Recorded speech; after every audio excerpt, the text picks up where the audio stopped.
السلام عليكم، معاكم سيد محمد صبري جاي لكم اخر اخبار نادي الزمالك في الساعات الاخيره. اول خبر معانا خبر مدير الفني الاجنبي جون ادوارد عمل ملف بينظم للموسم الجديد، فكان عايز مدير فني اجنبي. طب مين المدير الفني الاجنبي اللي هو موجود حاليا في الصوره؟ هو سباستيان دي صبر. تقول لي سباستيان دي صبر؟ اكيد الاسم ده بسمعه قبل كده. ايوه، المدرب ده درب الاسماعيلي 2017 وبيراميدز 2019. ايوه، وميتشو كسبوا في نهائي الكاس ده 0. هتقول لي سباستيان دي صبر ده بيدرب فين دلوقتي؟ هقول لك في الكونغو الديمقراطيه. طب بياخد كام؟ هقول لك 50,000 دولار، ما بيعادل 55 60 ألف دولار بالكتير قوي. فانت ممكن يطلب منك يا عم دول عرض. في اخبار طالعه من داخل نادي الزمالك المدير الاجنبي هيجي بالكتير قوي كده مبلغ في شهريا 75,000 دولار. طب مسيرته مع المنتخبات، قاد هو منتخب اوغندا في افريقيا في 2019، ومنتخب الكونغو الديمقراطيه 2022، وقادوا 2026 في كاس العالم حاليا.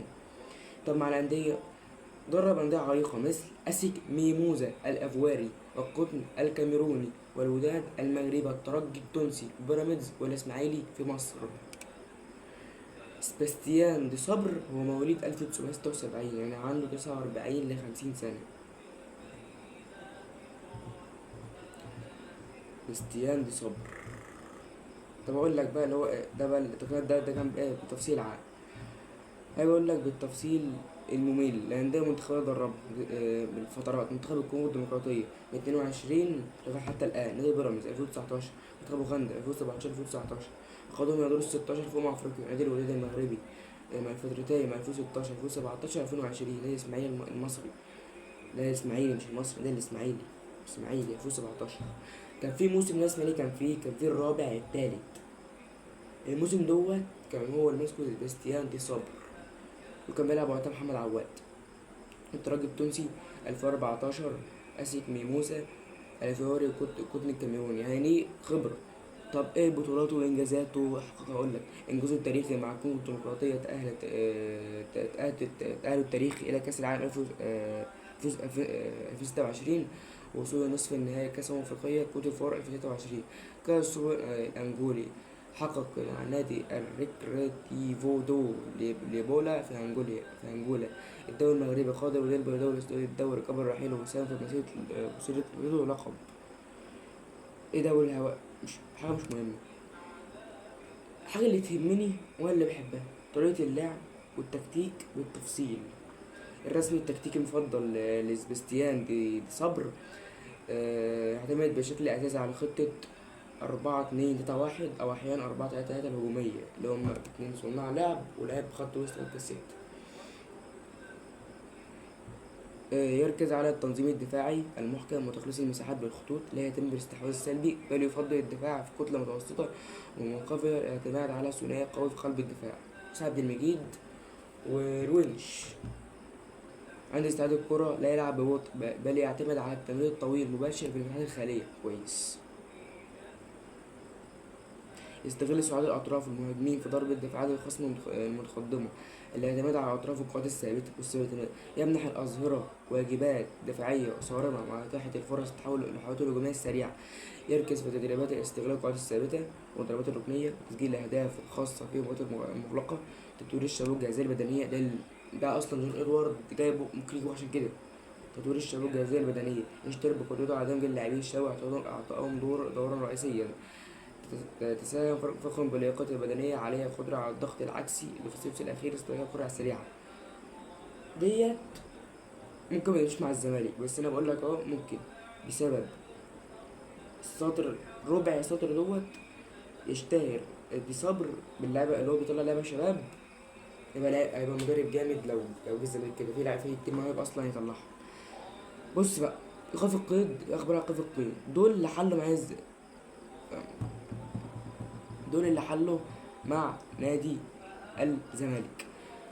رقم واحد، قد معايا أو اكتب: رقم واحد مدرب أحمال جوزيه جوميز. رقم اتنين محلل أداء جوزيه جوميز صلاح الدين مصدق، تامسو أخنيولا، الجروس، ستريلا أمادورا، شيلو البلجيكي، فرجاني ساسي. دول بقى في مرحلة التفاوض.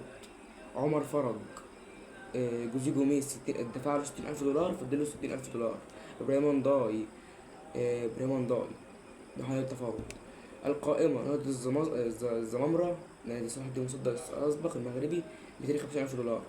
ألكسندريا الإيراني، 400,000 دولار. عدد إقساط والقسط الواحد 400,000 دولار. وريون داي 1,650,000 دولار. سانتا تيان 500,000 دولار. أحمد الجفاي 80,000 دولار. يانيك فيريرا 190,000 دولار. مساعد يانيك فيريرا 60,000 دولار. اتحاد طنجة 350,000 دولار. عمر فرج 1,700,000 دولار. من متوقع الأسبوع ده أو في مثلا بكتير يوم الأحد هنسمع خبر نادي الزمالك حل من 6 ل7 قضايا. رقم كبير، وانت اول امبارح حاجة 3 يبقى كده 10 بقى 8. خبر اللي بعد كده سوف يتم رحيل سيف الدين الجزيري. سيف الدين الجزيري خلاص، نادي الزمالك أعلن رسميا إن سيف الدين الجزيري ماشي، وراتبه كان 800,000 دولار، نزله ل 500,000 دولار بعد التجديد. ففضل له موسم، هو يفسخ العقد تقريبا كده، هيعمل فينا قضية ويصعدها للفيفا. بارون اوتشنج في الأندية الصاعدة، زي أبو قير الأسمدة، بترول أسيوط، الأندية اللي حاليا لسه الصاعدة ديت، عايزة تبعت عرض إن شاء الله الأيام القادمة لبارون اوتشنج. سيف فاروق جعفر ويشتري ستيرن. بالنسبة لي سيف فاروق جعفر دوت لعيب مش راجل، لعيب الحس اللي هو لعيب اللي هو متدلع، لعيب واسطة، لعيب مش لعيب اللي هو مش لعيب مش خط وسط صلب، لا خط وسط خفيف كده اللي هو حد اديه كتف هيرميه في الزبالة. رسميا ابراهيم انضاي يوافق رسميا على الجدولة. الخبر اللي فات قلت القائمة 1,650,000 دولار. وعلى الجدولة دي الجدولة ديت تقريبا تبقى أكتر من موسم، على الجدولة أكتر من موسم.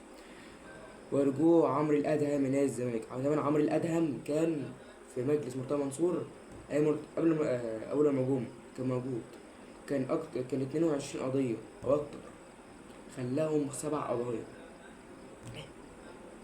20 قضية أو أكتر خلاهم 7 قضايا. ده الشاطر بقى. ما هو إن شاء الله هيبقى مع تيم جون إدوارد، هيشتغلوا بالنسبة ده بالنسبة كبيرة هيرجع. لعيبة نادي الزمالك إن شاء الله أول لما تبدأ فترة الإعداد عشان يحضروا الموسم القادم، هياخدوا جزء من مستحقاتهم. فاللعبة عشان تكون جاهزة وميكونش فيها برضه في حاجة مشاكل، يكونوا مركزين جدا جدا. الخبر اللي بعد كده غياب حمدي فتحي وحسام عبد المجيد على تدريبات مصر واستعاد مواجهة إيران. حمدي فتحي خد خطة قوية، وحسام عبد المجيد خايف اللي هو يتصاب، ياخد إصابة قوية معرفش يلعب مع الزمالك الموسم الجاي. وفي خبر تقريبا بعد شوية تقريبا في جاي خبر كان مهم من حسام عبد المجيد. حسام حسن غير تصريح مصطفى زيكو أو مصطفى عبد الرؤوف زيكو. حسام حسن غير حياتي 180 درجة، ولو ظللت أشكره فلن أوفي حقه. شعرت إني أعرف محمد صلاح منذ 100 عام. 100 عام. أقول لكم حاجة تانية عن مصطفى زيكو. مصطفى زيكو من جمهورية شبين المنوفية. بدأ يتعرف إمتى؟ لما كان بيلعب جناح يمين مع مين؟ مع حارس الحدود. أول لما اتصعد مع الكابتن أحمد مكي. كابتن أحمد مكي كان بيلعبه أساسي وتقعد تطور منه شوية. هوب راح فين؟ راح زيد. بعدها بموسم ولا موسمين راح زيد. هوب راح بيراميدز. اتطور هناك وبقى لعيب معروف ولعيب جامد حرفيا. وفي خبر جاي برضه مخصوص ليه. موقف الاهلي محمد عبد رمضان. قبل ما نقول خبر للاهلي عشان خلاص اقول اخبار نادي الاهلي وشويه من بيراميدز، طبعا كل اخبار نادي الاهلي زي اخبار كل اخبار نادي الزمالك زي شويه من بيراميدز. كم خبرين 3 من بيراميدز كده اللي هم المهمين.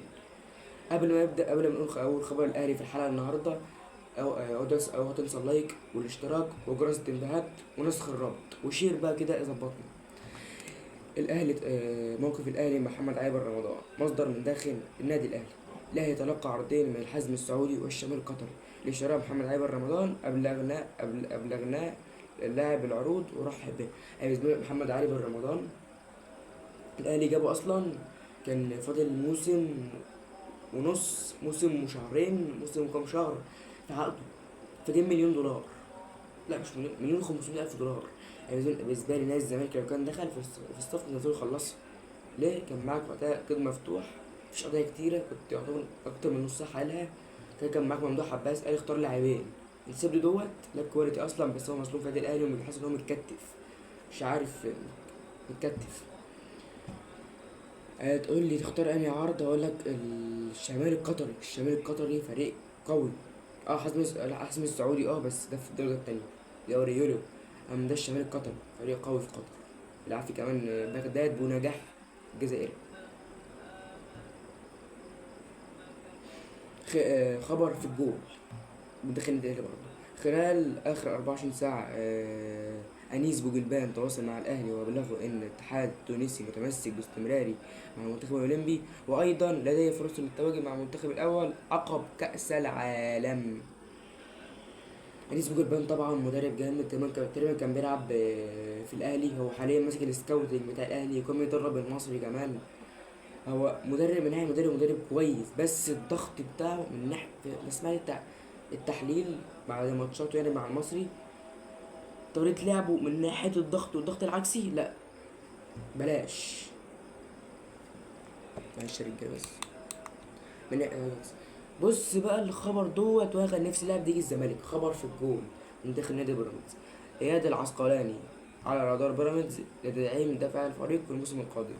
اياد العسقلاني دوت كان بيلعب في الاسماعيلي قلب دفاع، فراح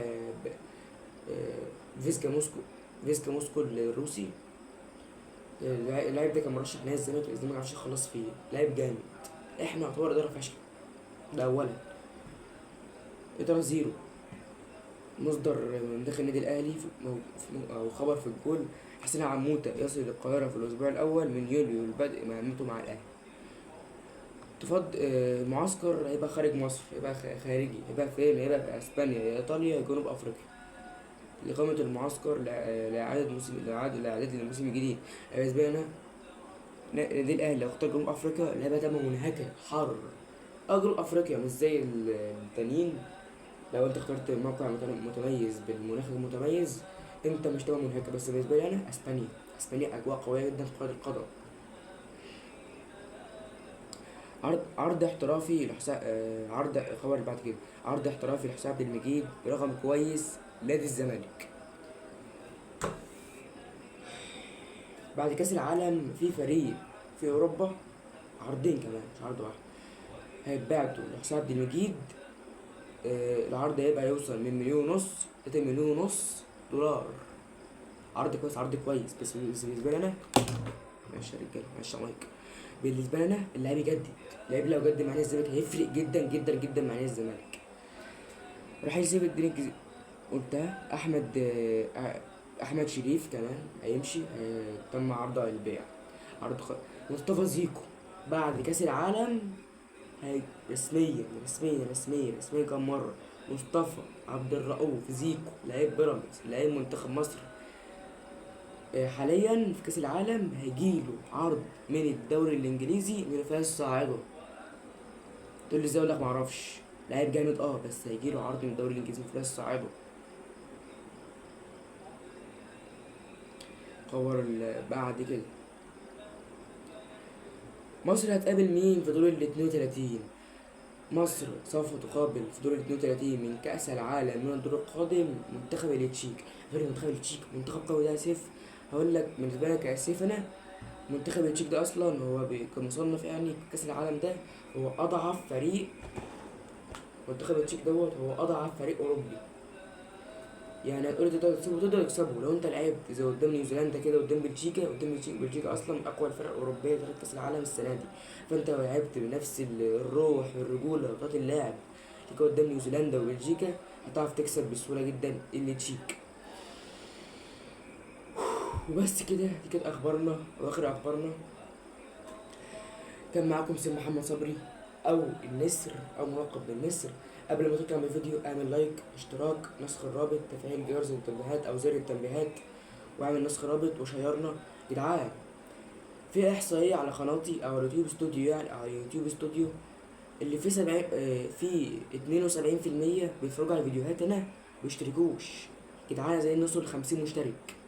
50 مشترك مهمة جدا، يا ريت يعني يوصل 50 مشترك. في 72% بيتفرجوا على الفيديوهات ما يشتركوش، دول بقى عاملين فيها كاريزما المفروض بقى يشتركوا. وفي بنسبة 28% دول محترمين جدا، دول بقى اديلهم محترم.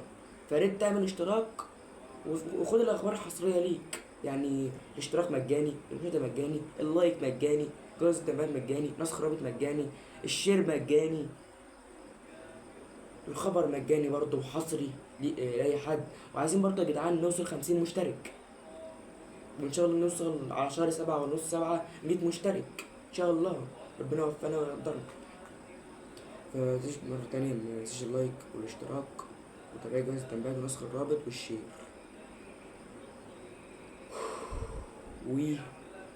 وسلام. برضه أقول نفس الإحصائية، في 72% ما بيشتركوش في قناة، عاملين نفسهم كاريزما.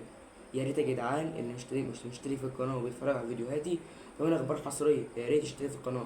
وفي بس 28% مشترك في القناة، ده محترم. 72% مشترك في القناة. وسلام.